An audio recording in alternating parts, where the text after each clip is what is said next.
Good morning everyone. तो आज हम सभी exercise 9.1 class 10th some applications of trigonometry के क्वेश्चन नंबर 6 को समझने वाले हैं। क्वेश्चन नंबर 6 है हमारा, a 1.5 metre tall boy is standing at some distance from a 30 metre tall building. कहने का मतलब एक लड़का है जिसकी हाइट दी गई है। ठीक है, हाइट कितना है दिया हुआ? 1.5 मीटर। ठीक है, तो हम ये जो हाइट दिख रहा है आपको, ये बॉय की हाइट हो गई। ठीक है, टॉल बॉय की हाइट। ये क्या गिवन है?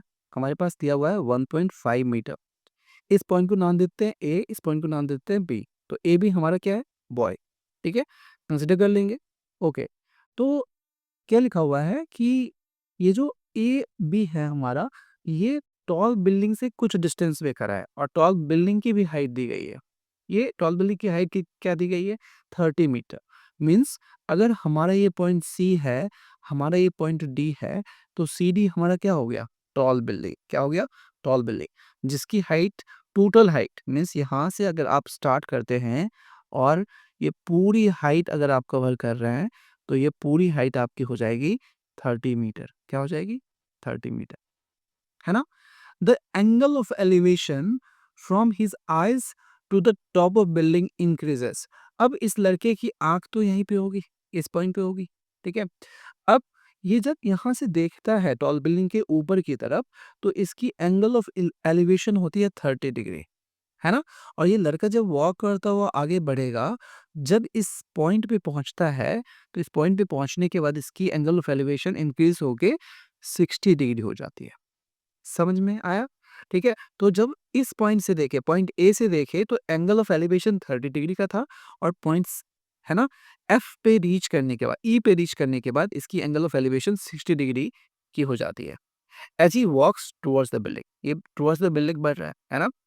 Find the distance he walk towards the building. अब हमें बताना है कि ये कितना डिस्टेंस आगे बढ़ा। मीन्स हमें ये डिस्टेंस बताना है, एक्स। चलिए फाइंड करते हैं।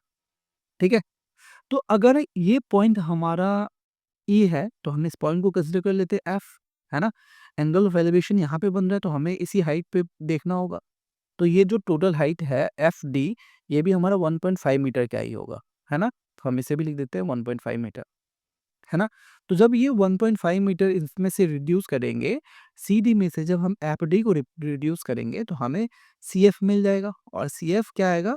30 में से जब हम, ठीक है, एफडी को रिड्यूस करते हैं, तो ये घट के हमारा हो जाता है 28.5 मीटर। राइट, याद रखिएगा। ओके, तो हम यहाँ से सबसे पहले सीएफ निकालते हैं, है ना?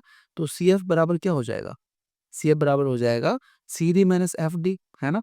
सी डी जो कि टोटल डिस्टेंस है टॉल बिल्डिंग की, टोटल हाइट, माइनस, है ना, बॉय की हाइट, एफ डी, है ना? तो ये सब हमें मेंशन करना होगा, ये मैं एडवांस में बता दे रहा हूँ पहले ही, है ना?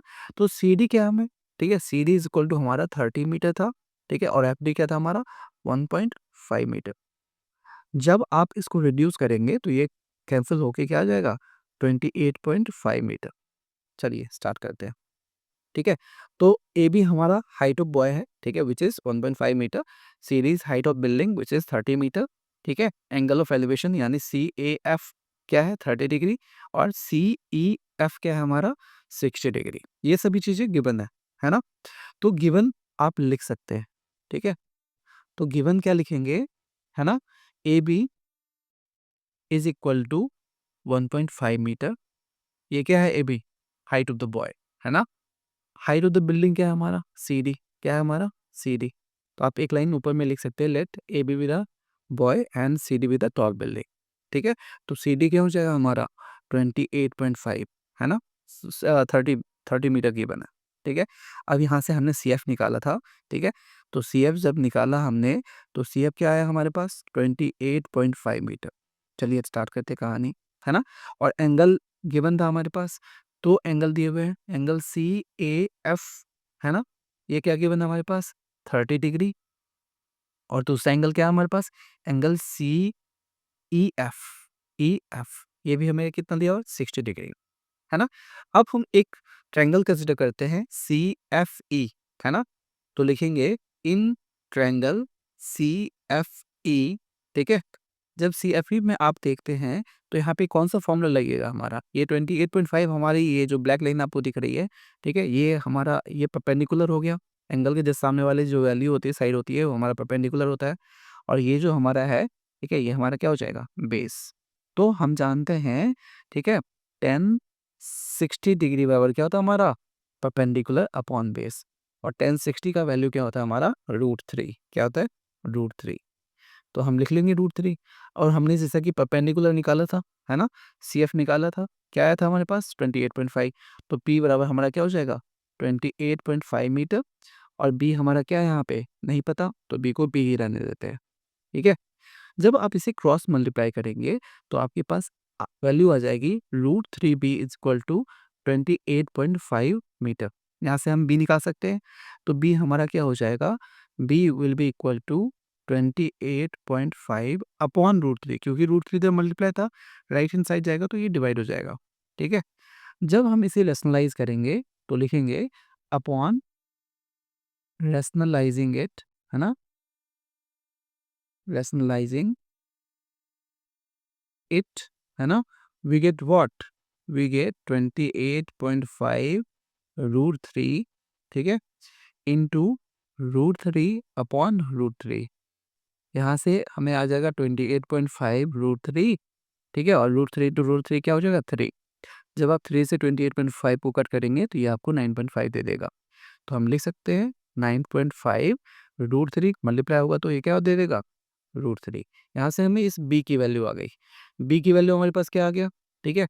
जब आप देखते हैं ये जो b है हमारा, b की वैल्यू क्या आ गया 9.5 √3 मीटर, ठीक है, यही हमारा, ठीक है, b हो गया। अब इसके बाद देखते हैं हमें निकालना क्या है, हमें निकालना है x। x कैसे फाइंड करते हैं, नेक्स्ट पेज पे देखते हैं, ठीक है। हमें क्या निकालना था, हमें x निकालना था, ठीक है। तो अब हम क्या कंसिडर करेंगे कि इन ट्रायंगल CFA, ठीक है, इस वाले ट्रायंगल में जब आप देखते हैं तो यहाँ पे 1030 निकाल लेंगे P अपॉन B। अब B हमारा क्या हो जाएगा, ये x प्लस B हो जाएगा, ठीक है। तो हमें यहाँ पे इंश्योर करना होगा कि 1030 डिग्री इज इक्वल टू, ठीक है, 1030 डिग्री इज इक्वल टू क्या हो जाएगा, P अपॉन B, ठीक है। तो 1030 क्या होता है हमारा 1 अपॉन √3 होता है, क्या होता है 1 अपॉन √3 इज इक्वल टू क्या हो जाएगा, P हमें 28.5 ही रहेगा हमारा, तो यहाँ पे लिख लेंगे 28.5, ठीक है, हमने लिख लिया, अपॉन बेस क्या हो गया हमारा x प्लस बी हो गया, और b की हाइट हमने जान जान चुका है मैं, ठीक है।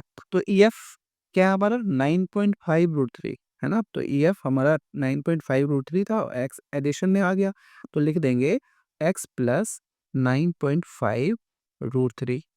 जब आप इसे क्रॉस मल्टीप्लाई करेंगे तो आपके पास वैल्यू आ जाएगी x plus 9.5 √3 is equal to, ठीक है, 28.5 इंटू √3 है, तो हमारे पास आ जाएगा 28.5 √3, ठीक है। यहाँ से हमें निकालना भी क्या था, हमें x निकालना था, ठीक है, तो यहाँ से हमें x निकल जाएगा, तो लिख लेंगे x इज इक्वल टू, जब हमारे लेफ्ट हैंड साइड में एडिशन है, जब ये राइट हैंड साइड जाएगा तो हमारे पास क्या हो जाएगा, ये सब्ट्रैक्शन हो जाएगा, तो लिखेंगे 28.5 √3 माइनस 9.5 √3। 28.5 में से जब आप 9.5 को रिड्यूस करते हैं तो आपके पास वैल्यू आती है, ठीक है, 19। √3 है तो √3 एज इट इज रह जाएगी, क्लियर, और यही आपका, ठीक है, डिस्टेंस हो जाएगा, तो यहाँ पे लिखेंगे the distance he walk towards the building, लिखेंगे हैंस, तो आंसर क्या हो जाएगा, hence the distance walked is equal to 19 √3। आशा करता हूँ आपको क्वेश्चन नंबर 6 आसानी से समझ में आ गई होगी। नेक्स्ट क्वेश्चन के लिए आप हमारे अगले वीडियोस को देख सकते हैं। थैंक यू, जय हिंद।